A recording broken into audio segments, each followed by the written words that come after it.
person doesn't move. There's times where the person's not going to move. They're just going to eat that. It's, you know, they're like, whatever, they're tough. They're just going to sit there for whatever, flat.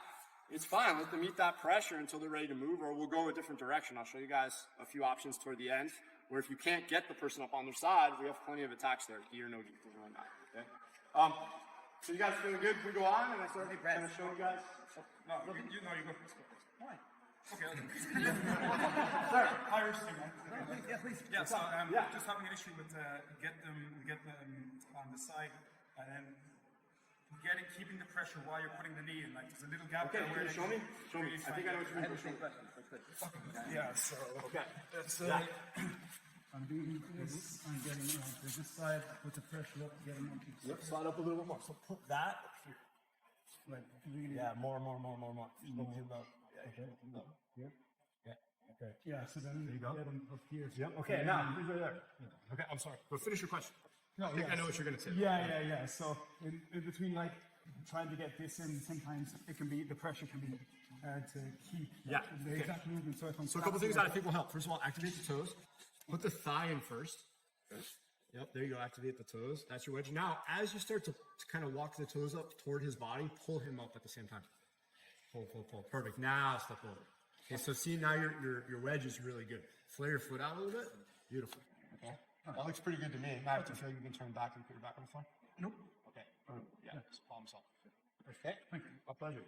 All right. Okay, guys. So again, good wedge, right? And it can be incremental. And if the person turns back in, again, what are they going to do, right? Like, think about it like this, right? If, for example, if I get Matt up on his side a little bit, and then he turns back into me, what is he exposing?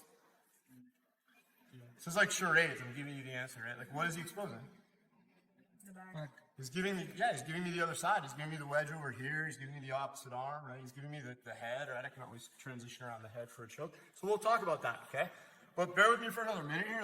Let's just look at a couple options from here, okay? So again, you guys are doing a nice job. Let's keep going here with that. Just really try to find that spot, slide into it and turn, okay? Again, the more I do that, you notice Matt turns with me because the pressure's up, okay? I'm going to encourage him up. I'm going to build my wedge, thigh first, toes are active. I'm going to look for my underhook. I'm going to start to drive and step, okay? When I step over here, for me, I like to kind of do like almost like a snowplow on skis. I'm going to pinch my adductors together and flare my feet out. And I'm going to glue my chest right over the tricep like that. And again, you notice head is not down here. My head is always up, and I have a post on the mat, okay? You guys with me so far? So we have this Kimura position, right? This is great. Obviously, if I can isolate that arm or I'm fast enough with my transition, maybe I can finish the Kimura, okay? Kimuras typically for me are hard to finish, okay? From this position, people are going to hang on. Go ahead, Matt, be annoying. Perfect. It's just too hard, okay? So I always prefer the arm lock here, and the way that I'm going to show you guys the arm lock is fairly difficult for Matt to defend, okay? Maybe I just need to get better at Kimuras, okay? But I find this is a lot less work. And as I do jiu-jitsu for longer and longer, I'm lazy. I want to work less, okay? So for me, typically, unless the Kimura is right there, I'm going to go for this instead, okay? So you guys are going to step over. Again, best practices on this. Think about pinching and flaring and keeping that chest low. So I'm connected to Matt, and my hand is always on the ground, so I can kind of counter steer. If Matt pulls one way, right, I can pull back. If he pulls the other way, I can push. We're kind of making these micro adjustments all the time, okay? All right, so arm bar time. Here's what we're going to do, okay? You guys see, look, the underhook hand. Let's take my smelly groin out of Matt's face for a second, okay? Underhook hand is right here, okay? So what I'm going to look to do is take that hand, and I'm going to look to, if I need the other hand to help, I will, or if I can get it, I'll just simply try to grab Matt's wrist, okay? So now one hand is doing the job of two. You guys with me? All right. So now as we do that, what we're going to do is take that free hand that was our post, and we're just simply going to slide toward the elbow and turn our hand over. So Matt's elbow is right in my palm, okay? So now we're ready to do the arm bar, okay? Here's what we're going to do. This is a little bit of adjustment here. This is kind of the hardest part of the move, but all you guys are going to do is slide your back knee up, okay? And you're going to lift your body off of your partner just for a quick second, okay? As you lift, you're going to swivel. You're going to kind of turn your hips facing outward. So we're going to lift, swivel our body a little bit, okay? And as I go, watch how I straighten this leg as I'm falling back. Really important detail.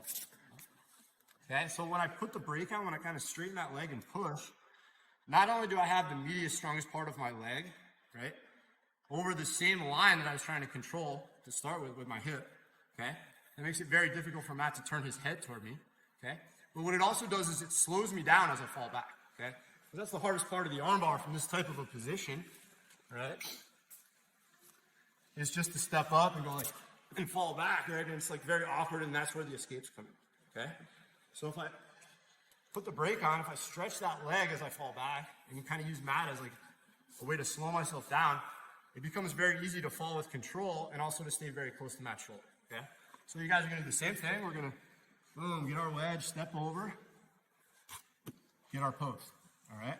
Hand is just gonna reach. I'm gonna pass it over, past the Dutchie here, like I'll just grab and hold on to that wrist, okay? And then we'll hold that elbow, okay? From this position, it's kind of tight. I just stay here, even if Matt moves a little bit, it's not that big a deal. I'm pretty tight here, okay? And then when I'm ready to go, it's one, okay? Slide up, just post that knee, okay? Swivel your body and put the brake on, okay? And you guys notice, as I fall back, I'm gonna glue my chest to Matt's tricep and pull that arm in, okay?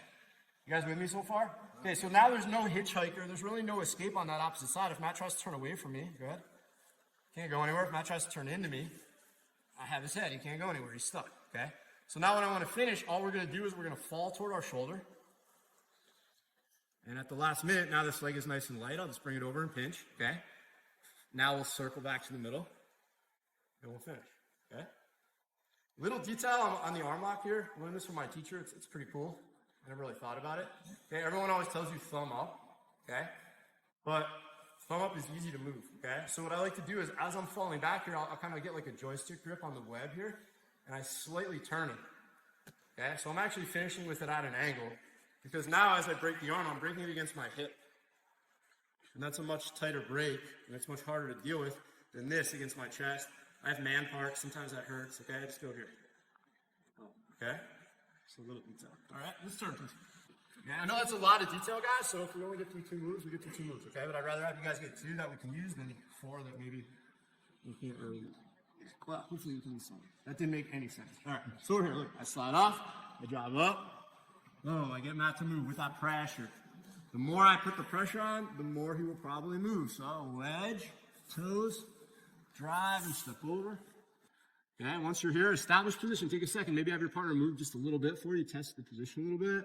Okay, once I feel stable, again, reach for that wrist. You guys see what I'm doing? I'm just kind of hugging it. The hand that was on the mat now is just going to slide to the elbow. I hug, I stay nice and tight. Step 1, we're just going to go up. Okay, look how I'm on my toes. As I lift my butt up, I swivel a little bit. Then I put the brake on as I fall. Really stretch your leg, okay? No bueno here, too much space. I'm going to lean forward and hug everything nice and tight, okay? Now we fall.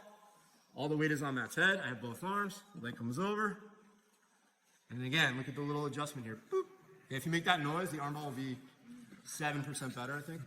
Boop. Like that. Let me break it. All right. You got to laugh.